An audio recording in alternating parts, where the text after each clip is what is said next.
Hi, I'm Allie, and 2 years ago, I introduced the Fruits Basket anime to my husband. And I'm John, and as an anime only, I'm so stoked to see which of my theories are right and which are questionable. So join us today as we talk about Season 3, Episode 8, I'm Disappointed in You. Alright, so where are we starting? Well, first of all, let's just talk about how you feel. How you feeling after that one? Okay. To preface, tell the good people how you had me experience this episode. Okay, so we had a busy day, the day that the episode leaked. Thanks Funimation for the early preview. Thank you. Anyways, you want to do that for the next episode? Okay.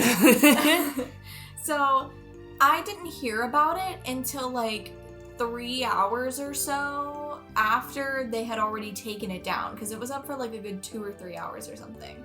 And so then we watch it at 3 a.m. And in the dark. Yeah, in the dark. And the whole time we're watching this episode, I'm like deliriously tired. Mm-hmm. So this whole thing just felt like a fever dream. As it should. The whole way through. And we don't have this recorded or anything. Bless up for that.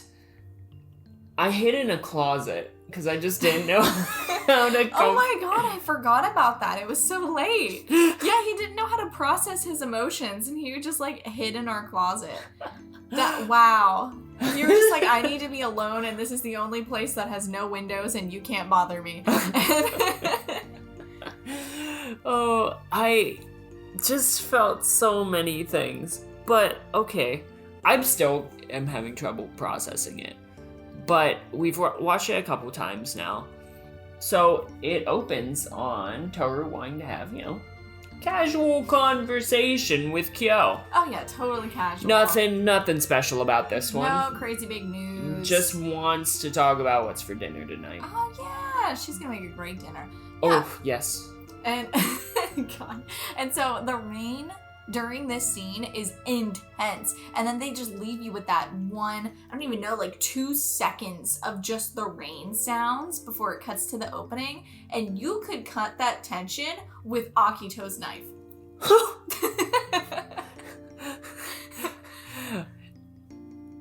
You're not wrong. Yeah. Okay, but one thing I do really like about this episode in its entirety is that it really mirrors the events of the end of season 1. I think it's season 1, episode 24, the transformation into a monster Kyo episodes, yes. So the rain, and then Tohru being like super defiant and angry, going against what Kyo is telling her, like, leave me, I am terrible, don't be here. Like, she doesn't care. She's like, I'm staying. But this time, twist, in season 1, Yuki, he closed the curtain. He was like, I don't want to deal with this transformation arc. I'm not about it. Leave me out of this writing. This transformation arc.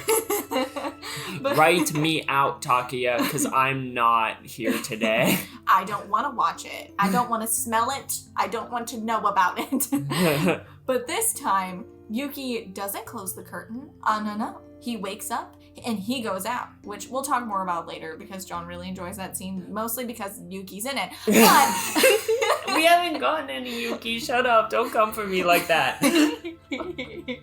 But yes, this is the one time that something different happens, but everything else is very similar, like the mirroring. Big fan. Mirroring. Big fan. The show is like an onion. It has layers. Thank you, Shrek. Ew. I'm wearing a green shirt right now too, which makes it worse. Yeah, get out me swamp. Okay, so the opening happens. You hate us. And Kyo cuts in, rudely I might add, because she wants to tell him something. Yeah, he's like, oh, you want to tell me something? Let me talk for 15 minutes, please. Let me have an episode of exposition before you say what you need to say. Tohru, though, first off, I need to know, do you love me? Which, like, when you saw this, you gasped. You were like, I thought this was the end. we would get this in the last episode. This isn't the normal shoujo. I'm confused. They don't kissy at the end and then that's it? Okay. What's going on? But yeah, so when she kind of blushes and doesn't say anything, he says, "Are you stupid?" Which we go back to the idiot traveler so much. I mean, yeah, it's a hot topic for us. Yeah. But I think you brought this up, right? Yeah, so he used to call Tohru stupid all the time until he heard the story from Momiji, and now it's making a comeback. He's calling her stupid again. So, like, yeah, the tides are turning.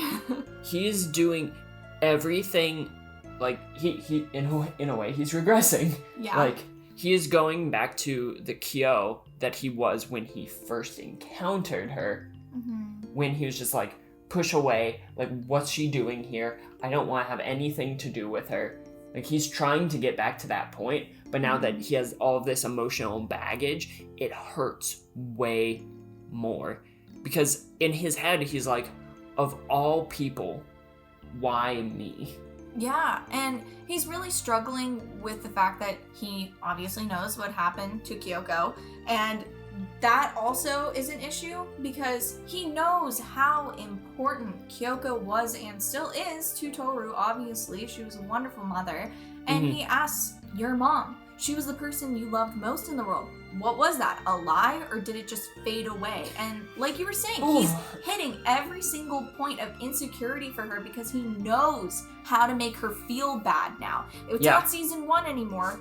Tohru can't fight back on this one. Like, he is hitting all of her insecurities. Because, like, we know that he knows exactly how she's feeling at any given moment. He knows what makes her upset, and usually he uses that information to make her feel better. Because, like, he clearly loves her. Yeah. And, like, she is the most important person in his life. But because he's trying to push her as far away as possible, he has all of that same knowledge, and he can easily, like, flip the script and use it against her now, too. Like, he knows her buttons. He knows what will send her spiraling. Yeah. Or so he thinks. Yeah, until she had a nice episode of emotional growth. Yes. But it's also very telling in this episode that until he was cornered, like, and he's cornered here, essentially. Like, he could run away. Cat in a corner. But he didn't want to tell Tohru about Kyoko, and he's been putting this off since they met, essentially. Yeah, and I know he says that he repressed everything, but we get little hints here and there, and he makes it apparent once you look back on all the foreshadowing, like after her first anniversary, when he whispers in Tohru's ear, I'm so sorry. Like, there are moments where he shows, like, yeah, I didn't entirely wipe Kyoko from my memory banks, but, like, I'm sure that he did repress, like, the visceral moments of the scene, but like you're saying, he didn't wipe Kyoko from the memory banks. We've seen him recall things about her since season 1, I think. Yeah. Like, certain aspects about her. So she's there, even if it's just, like, a lingering wisp in the back of his mind. Like, he knows that he knows Kyoko. And we even see in this episode, like, in season 1, episode 1, he immediately knows Tohru. And he's like, what is she doing here? If he had completely wiped Kyoko or completely repressed all memories of Kyoko, then he wouldn't have recognized Tohru. And so when, like, this revelation now that Tohru loves him is out, he said, you love me and I pity you for it. So much, so ridiculously much. Which, like, we've been talking about pity for a hot minute now, and here we go again, it's back. Which, I feel like we've talked about it to death. Yes. At this point, so we don't really need to beat that horse into the ground. Sorry, Rain. Oh. Don't hurt her. Oh, no. Definitely not that horse. No. Well, who knows? A lot of curses are being broken. Maybe she won't be a horse for long. Hey. But And we see what him pitying her is doing to her in this episode. I can count the times we see her eyes in this episode on one hand. Because I think that the way they convey her face and just like her body language and just how she's drenched, we can't see her eyes. Like throughout this entire conversation, anytime they pan to the two of them. And I think it just illustrates how this pity and how him almost talking down to her throughout this, invalidating her feelings for him. Yeah, because not only did he not let her talk in the beginning, but he's also just like forcing all of these feelings onto her and just like pitying her, and it's weighing her down. And you see that physically in her body language, that it is weighing her down. Yeah, and I think the way that they're positioned, like the cinematography in this episode is like fabulous. Oh yeah. It's fabulous. Because you know that leany tree that is in the front yard?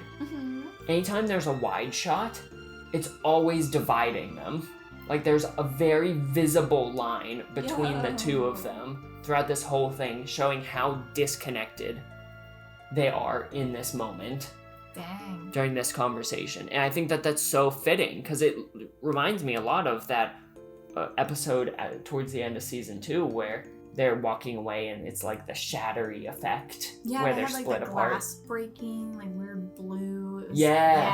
And they're just not on the same wavelength. And I want to be clear, I'm not villainizing Kyo here. Yeah, I think that is a worry that manga readers have. Once again, I haven't been browsing Twitter like crazy. Your girl just got married. I have unpacking to do. There are decorations to put away. Like, there are things going on right now, so I'm kind of absent from the internet a hot bit. Yeah. So, I haven't seen what manga readers are saying too much, but I imagine if I know them like I know myself, everyone's pretty worried that Kyo will get villainized. And I'll be honest, I'm not, like, the happiest with the boy right now. But like with every character in this show, it's not like his actions are reasonless. Like we're about to talk about. The boy has so much baggage with his attachments and people he gets close to or forms, like, a strong relationship with, especially the women in his life. Well, I'm not gonna say this is okay.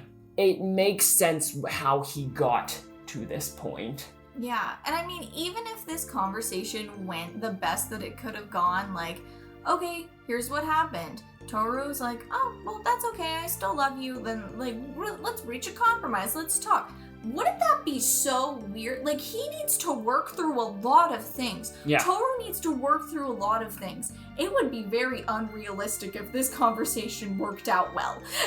Yeah, it just, from a narrative and just, like, a character in a human perspective, like, all of this, like, makes sense. I'm not gonna be like, ugh, Kyo, I've liked you for so long, but you suck now. Doing something that makes total sense for your character, it was mean this time, and now I don't like it. I mean, it is mean, and I don't like it, but you're not like... I'm not holding this against him. Yeah.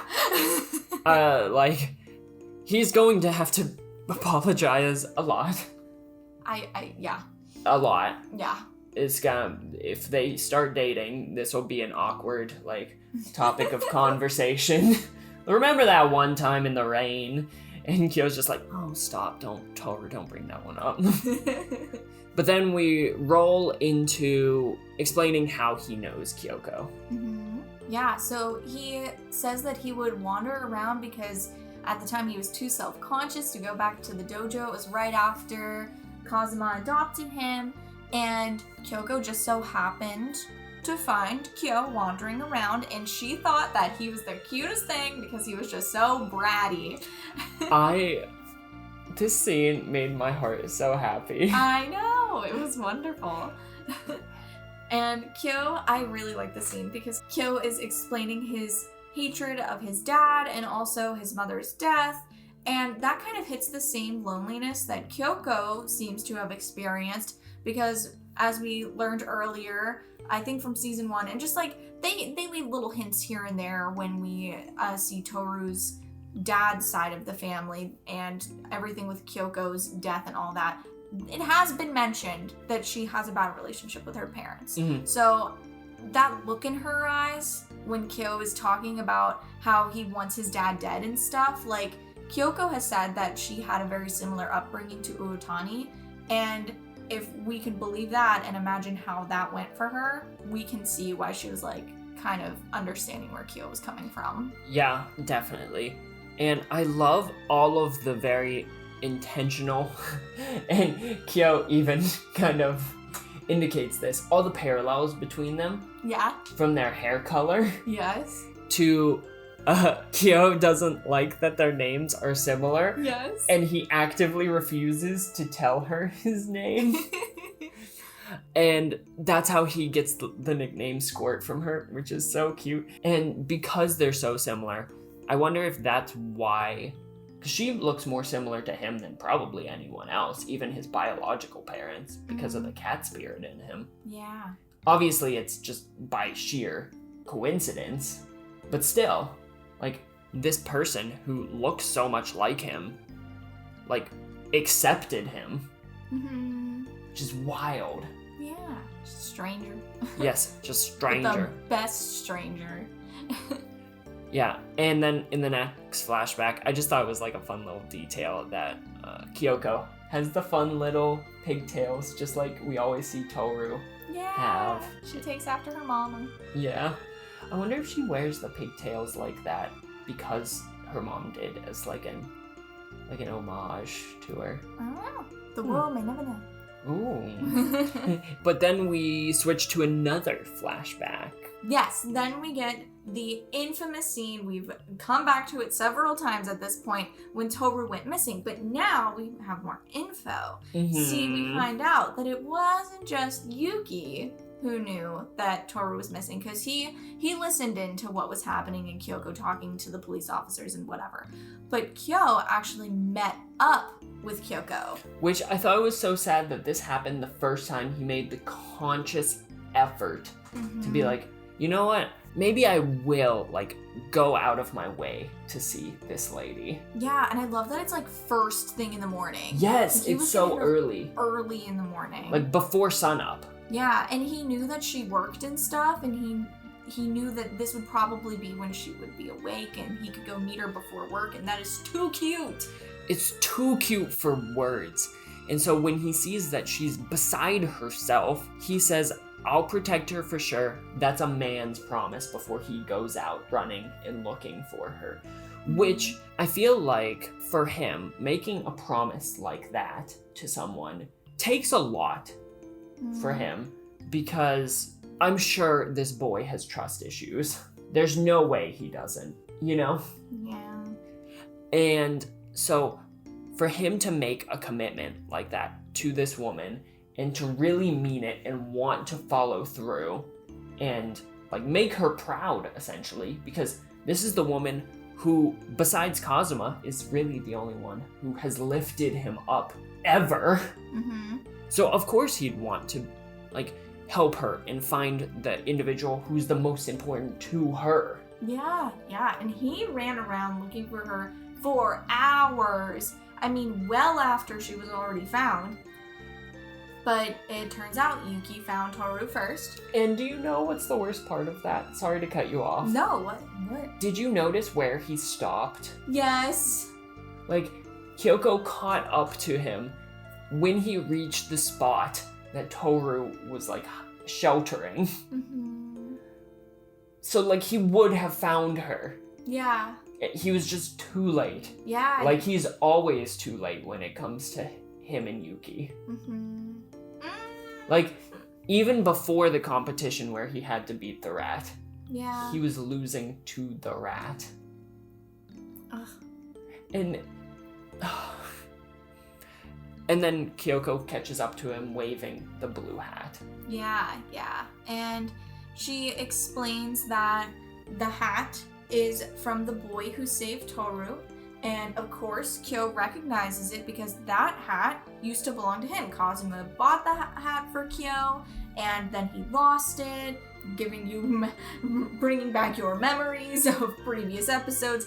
Yuki ended up getting the hat. Yeah, which I feel like Kazuma buying Kyo the hat, I think that's like, it can be a throwaway line like, oh, my master bought me that hat. But Kazuma at this point is his new parent, and this is essentially, he's the one that has accepted Kyo unconditionally. And this is a hat that he got to choose out. So it probably meant a lot to this boy to not only lose it, but to have the person he hates the most get it. And then it comes back to bite him even further. Yes. It's rough. And Kyo makes it very apparent that he's upset. He says about Yuki, that guy, he sucks, he has everything, people who care about him, so why does he have to go and take stuff from me? And he emphasizes that he was the one who was going to do it. He was going to protect Tohru for Kyoko. Yeah, it's this very black and white thinking of a child. Like right, wrong, good, bad. There's so much gray in the world, and I'm not saying that that's just a childlike, standpoint to have. Like, we see full-grown people having this black and white mindset. You have to grow out of that. Mm-hmm. And so many people don't. Whether it's a lot of divisive topics in the world, a lot of people have very black and white mindsets. What's good, what's bad. Mm-hmm. And it's so easy to fall into that mindset because having, kind of like what Kyoko is saying, having the bad guy, having that person that you can pin all the blame onto for being what's wrong with your situation or what's wrong with the world, that's really appealing, because if they're not as awful as you think, then who do you have to hate? I think that's a good lesson for Kyo as a child, but I think that's a lesson that pretty much everyone in the world needs to have, because I think that there's always going to be, I feel like it's human nature to kind of pinpoint that group of people who you're like, they're the absolute worst for X, Y, and Z reason. Even though probably a lot of those reasons, there's another side to that story. And like, there are issues. People are more nuanced than good versus bad. Like, no one's pure evil, no one's pure good. Yeah. And I mean, that kind of dehumanization, which is a very interesting thing to be brought up, considering this whole story is about people turning into animals, quite literally being dehumanized. Like, that's a really important topic in this show, especially with Kyo's story, because he constantly felt dehumanized, he was a monster. That's how they all pretty much feel. And Yuki, he didn't even realize at the time, was feeling that way too. Yeah. So it's just rough for all of them. Dehumanization's a pretty big theme so far. Yeah, and I think that's a really good point. Like, it's all about moving past finding those scapegoats in your life to pinpoint, okay, you're the reason everything is bad. Yeah. And you can see how trapped Kyo is in this mindset, because they don't just tell you, but they also show you. So the bamboo, when he's talking, kind of looks like bars, symbolizing that he's trapped. We love symbolism in this household. Ooh, you pointed that out in the symbolism of the season 2. Yeah. As well. He was behind bars then, and that's kind of, a big part of his character, being locked up behind bars. But this time, he's locking himself up with his own mindset here, and Kyoko is trying so hard to help him out of it, but he's just still there. He's a kid. He is still upset over the death of his mother when he started to put this blame onto Yuki, so it makes sense why he's just having a tough time with this whole situation. But nonetheless, Kyoko still, as he's running away, she happily waves with the hat to him, I'm holding you to your promise that he will protect Tohru. Oof. Big oof. That's not foreshadowing at all. Yeah. That's not foreshadowing that failure. He runs away. always. Always. But I really like the comparison that Kyo ends up making between his mother and Kyoko. So when he's talking about his mother, he explains that she felt guilty for giving birth to him and that she pitied him. And Oh, he's coming wow, back. there's that word. Yep. And when we hear people talking at her funeral, they apparently heard her fighting with her husband the night before she died, and Kyo actually saw her uncontrollably crying on the floor. So he hears that. He also hears just other rumors, like there was a suicide note and that, you know, she didn't like Kyo. All of these different things. People just saying rumors that aren't the best. Yeah. And the fact that he viscerally saw her just step in front of a train. Yeah, and like he keeps saying she went flying. Yeah. And that is the one word that he uses a lot with her. Yes. And so it's a descriptor that he uses a lot. Whether it's with his mother went flying, he says later in the episode that Kyoko went flying. And if we think back to it, his biggest fear is that the same thing will happen to Tohru, right? Like that's... Yeah, he mentions that, or at least it's in his nightmare. Yeah, it's in his nightmare. He sees blood on his hands and Tohru laying face up. And in that season 1, episode 24, he sent her flying too. Like, I remember we, at the time, laughed because he, quote unquote, yeeted her. God. But if you think about it, you said it was more dramatic in the anime than in the manga, right? Yeah. Maybe they did that very specifically. Like, oh, shut up. Oh my gosh. Like, they made her, like, really, like, fly through the air. Maybe it was more of an artistic rendition of what happened. Like, maybe that was, like, how he perceived what he did to her, more than, like, what actually happened. Yo, that's crazy. Because, like, or maybe it is what actually happened and they animated up, but, like... Yeah, but still, like, the flying thing. Because, like, in the manga, she did fall, but it just wasn't as dramatic. Yeah.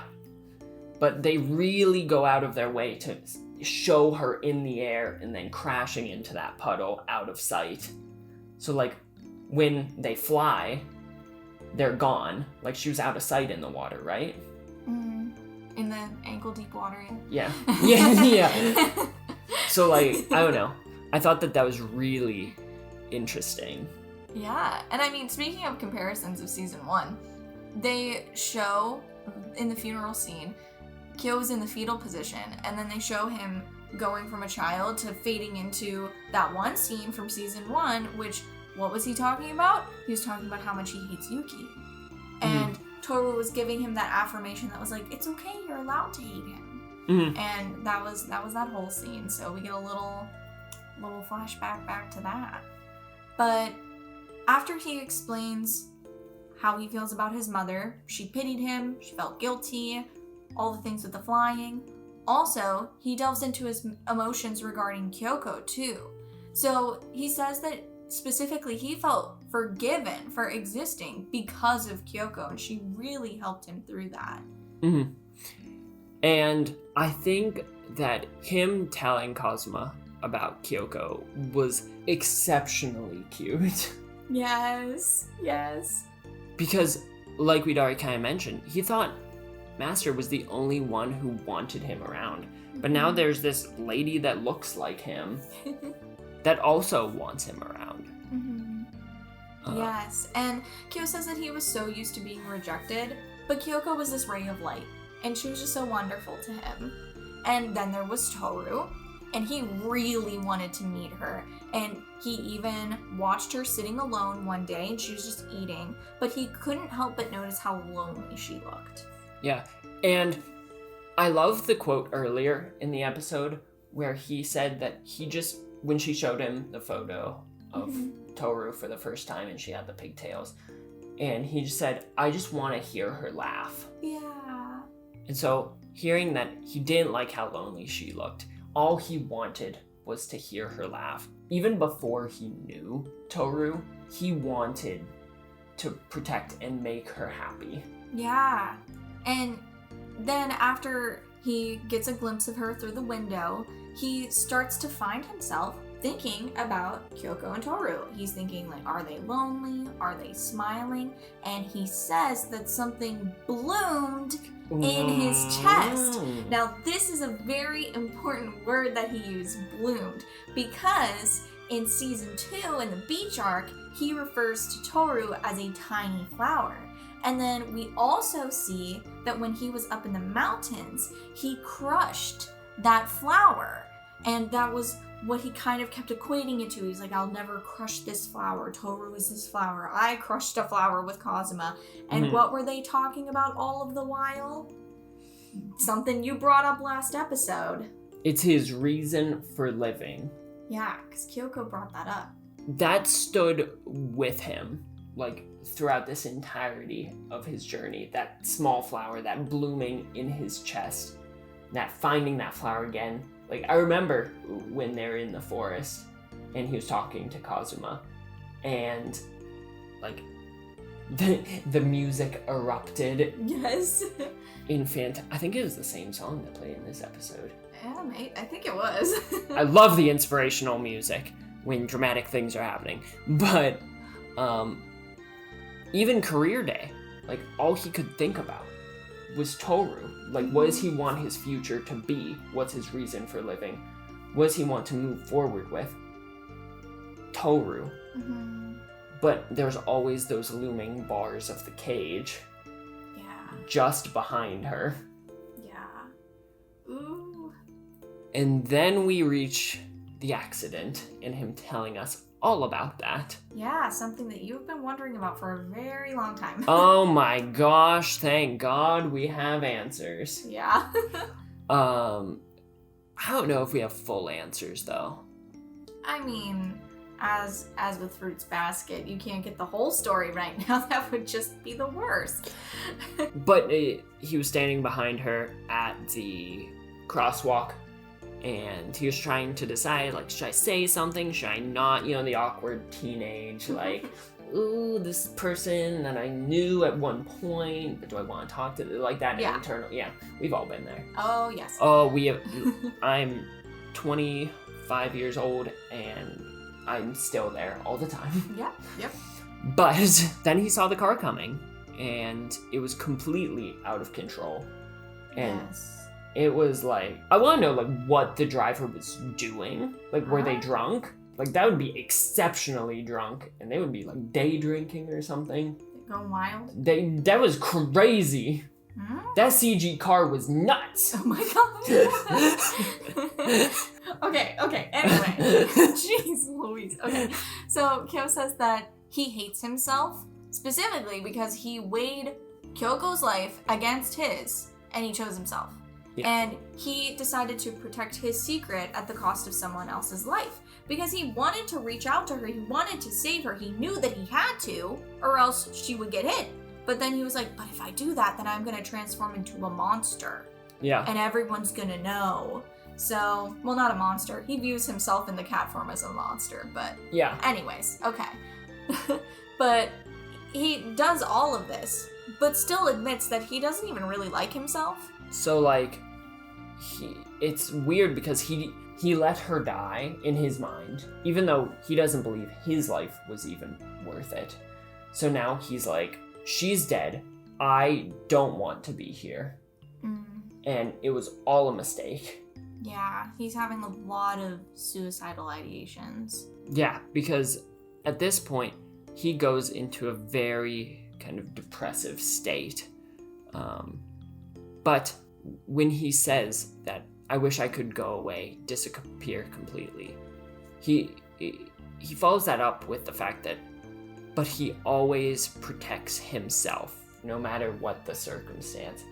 We see Kyo running through every single age, running away in the exact same way, in that white, almost hazy kind of world that anytime we see him having an intense amount of anxiety or stress or panic, we see him in this stark white reality. Because there's nothing but him running anymore. Yeah. And I think it's such a cool scene. Because when he is in this panic, this flight mode, like, there's nothing in the world around him. Everything's white. He just has to get away. Oof. Which is awful. Yeah, and then he lives with the harsh reality of Kyoko's last words. At least what he seems to have heard, which Tohru questions, but he still lives with these words that he has heard, which is that Kyoko won't forgive him. Which this is the person that forgave him for existing in the first place, in his words. Like, this is the person who gave him that feeling that he was allowed to exist and he wasn't a burden to everyone. And with these dying words, it's almost like taking all that back. Just like what he does to Tohru at the very end of the episode, which we'll talk about. Oh yeah. And when Kyoko died, Kyo just stood there, frozen, his mind went blank, and then something snapped, and just like always, he ran. And this is when we start getting into like timeline events that happened right before season 1, episode 1. Yeah. Where you're getting the backstory on what was Kyo doing. He went to go live in the mountains. And this is where he sunk into that deep depression. He had such a muted affect.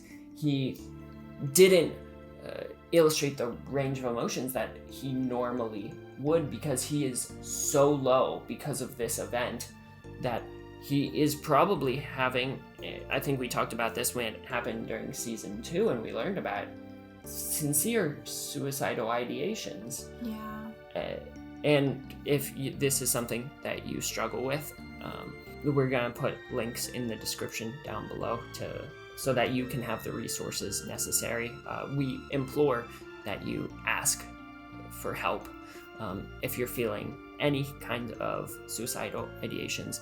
Suicidal ideation is something that's incredibly difficult, and sometimes it can be hard to see that light at the end of the tunnel, but I promise it's there. So because we want you to still be here, please check out those links if this is something you struggle with.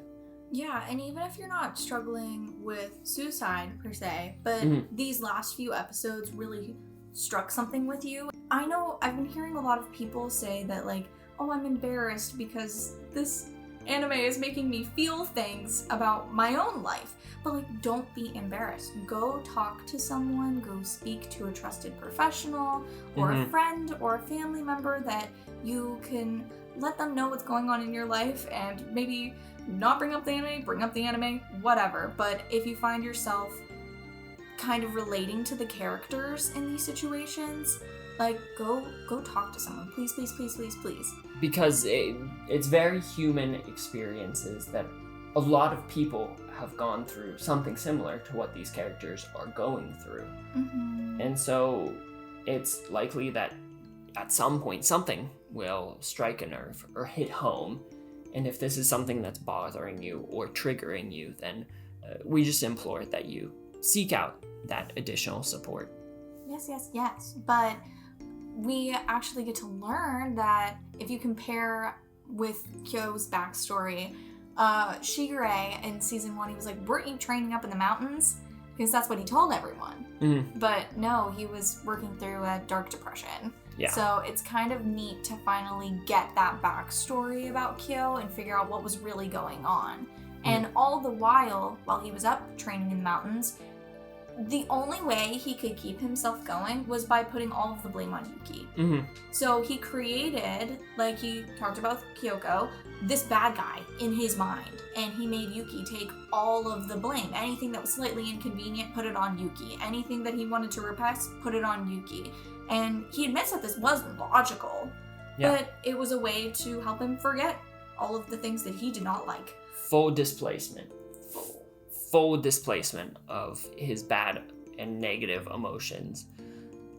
And once he eventually did get better, I put that in quotation marks, he left the mountains and went to the main estate. And that's when he and Akito made the bet, which kind of fueled that hatred of Yuki. Like, he didn't necessarily want to be in the Zodiac, that wasn't really a sweetener for the deal. Yeah. But it gave him a reason to still hate Yuki and continue to pin the blame there. And then the events of season 1. Yeah, season 1, episode 1. But we get Kyo's little input when Shigure introduced Tohru to Kyo. He thinks to himself, what is she doing here? Because he recognizes her, like we mentioned. Mm-hmm. And then he calls himself the guy who always runs away. Which, I mean, like, fitting. Because he's about to run away again. Oof. Maybe one day he'll learn. Yeah, but I almost feel like it's a self-fulfilling prophecy at this point. Yeah. In a weird way, it works for him. Mm-hmm. You know? It doesn't, but it does. Yeah. It gets him away from the situation, and he's learned that if he runs away and represses, it will kind of go away-ish, and it's become a learned behavior to run. Mm-hmm. So even though he's self-aware of it, that doesn't necessarily mean he's going to stop. Yeah. And Kyo admits that he didn't mean to fall in love, but at this point, he's just kind of not really searching for forgiveness, but this was something he never even wanted to share with Tohru. He didn't want to look at her face as he told her any of this, and he asked, knowing all of that, can you forgive me? Yeah. And I think he even actively says, I don't expect you to forgive me. Or, No. Or even that he doesn't even want her to. But Tohru responds with a very telling response. Either I forgive you or I don't. Are those the only choices I have left? Because he really is. He's putting words into her mouth. Mm. He is giving her ultimatums. Like, again, with that black and white kind of thinking. You either forgive me or you don't. This situation is so much more nuanced than forgiveness or not forgiveness. Because there will always be some kind of strange dynamic to this situation. Because it's not like he pushed Kyoko in front of the car. Yeah. He just didn't save her in like a self-protection kind of way. Mm-hmm. Remove the curse, he 1,000% would have saved her. Yeah. Tohru understands why he may not have. I'm sure, because this curse is much more than just him. It's not like he can control the curse, and he wasn't raised to accept it. Mm-hmm. And so Tohru doesn't even believe, and honestly, neither do I, Yeah, okay. that Kyoko would have said that she won't forgive him. Mm-hmm. Yeah, but she adds that if that's truly what Kyoko said, then she's gonna have to go against her mom. She wants Kyo to see the truth that Tohru loves him and nothing that he says can change that. Which he immediately takes as a challenge because he says, I'm disappointed in you. Which, flashback to that sheet scene when Tohru shared her deepest feelings about her dad. He said, I'll never be disappointed in you. Here we are just a couple episodes later, Kyo. Ouch. Which is exactly what Kyoko did to him in his perception. Which is exactly what Kyoko did to him in his perception with the forgiveness. Oof. Like, this is the one person that kind of forgave him for existing, and now she said, I'll never forgive you. He said, I'm disappointed in you, after saying, you'll never disappoint me. How did I never notice? I've read this manga so many times, and I don't even pick up on some of these parallels. Oh my gosh. Which I think is crazy, because that's what cut him so deep. Mm-hmm. And so how's he going to get Tohru away from him? He's going to use the exact same strategy, whether he's doing it consciously or not, to cut her just as deeply. Oh my gosh. And then, okay, this whole scene, the music is just so on point. Oh yeah, and then you get to see your best boy. So, all the while, Yuki's just, like, watching this happening as Akito's, like, creeping up the hill, like, I got a knife. Oh my god. And when Kyo runs away, Yuki this is the best moment of the episode. I don't know why, but at least in the English dub, when he yells after Kyo, right when Kyo runs away, I don't know why, but that moment made me cry because it was the culmination of the music. And Yuki calling after Kyo just did something awful to Tohru. Because Yuki's heart is probably breaking for Tohru.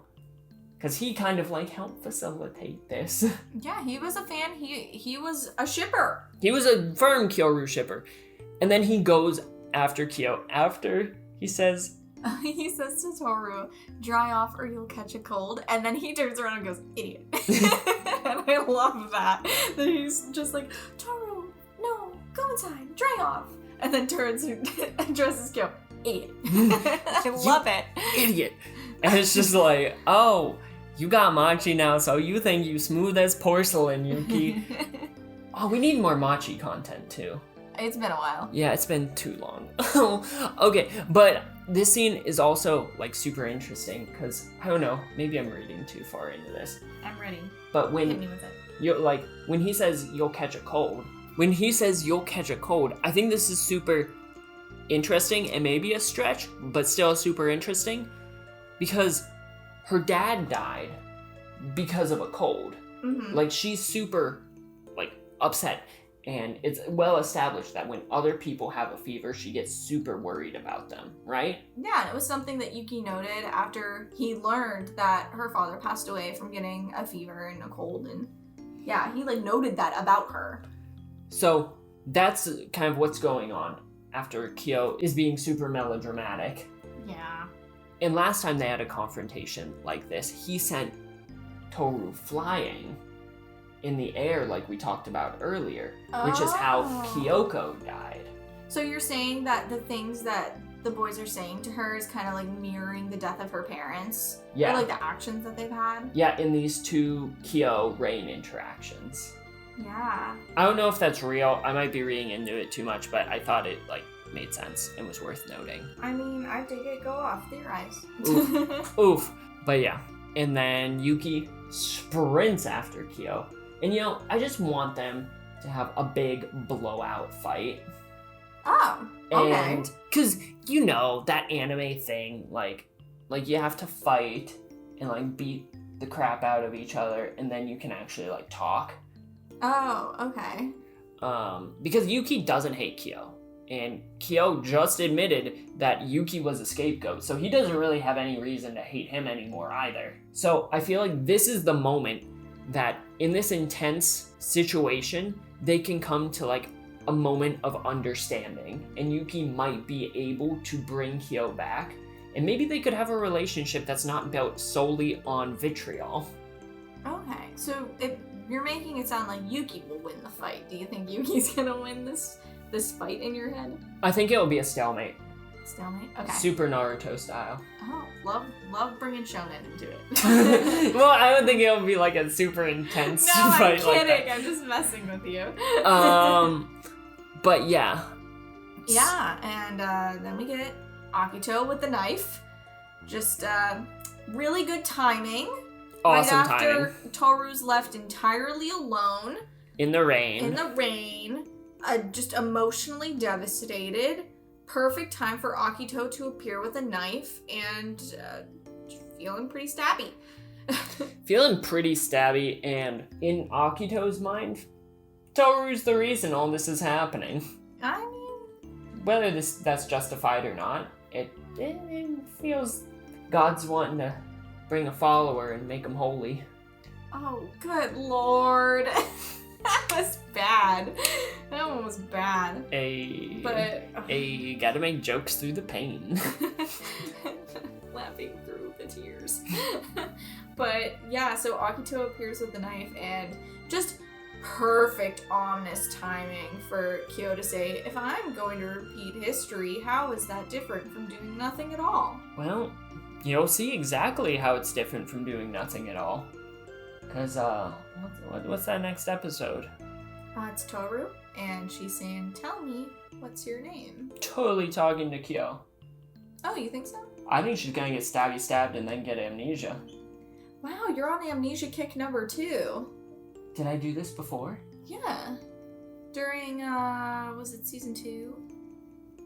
Yeah, you're on an amnesia kick. Mm-hmm. I think it's gonna happen. Oh yeah, because I thought Hatori was gonna erase her memory. Mm-hmm. I totally think that's... Well, he may not erase her memory, but what if he does? I think she's totally gonna get stabbed, and then Hatori might... What if he pulls a Kana on her? She was Kana all along. No, but like, he like equated her to Kana. No, I know what you mean. Oh, you're grabbing my leg. You've reached a revelation in your head. Oh my god, I wasn't gonna go down this path, but... What if he Kanas her? What if he Kanas her? Is that what we're gonna use for amnesia now? Or erasing memories every single time now? Yes. It's Kanaing. Yeah. And then, but Yuki and Kyo don't take that saying down because essentially it's just hypnosis, so you can break that. So I think that's what's gonna happen. She's gonna get stabbed and like severely hurt and put into the hospital, and then as a mercy, he's going to erase her memory because Akito says he has to and his curse isn't broken yet. And yeah, he can't defy God. Okay. Well, I guess you'll find out if that's true next episode. Maybe they'll leak it like 2 days early now. I don't know. That'll make Kyo extra mad because he hates leaks. Hey! How are we back here again? The zingers! But do you have anything else that you want to add? I'm so upset. Okay, no, I don't think so. You guys said in the last episode that you want longer content. Here you go. You're welcome. We don't know how to shut up. Very long. Don't know how to shut up. We get really excited. And I mean, it's the last season and we have less episodes than we were anticipating, so... That means we get to talk for an hour! Yes! Woo!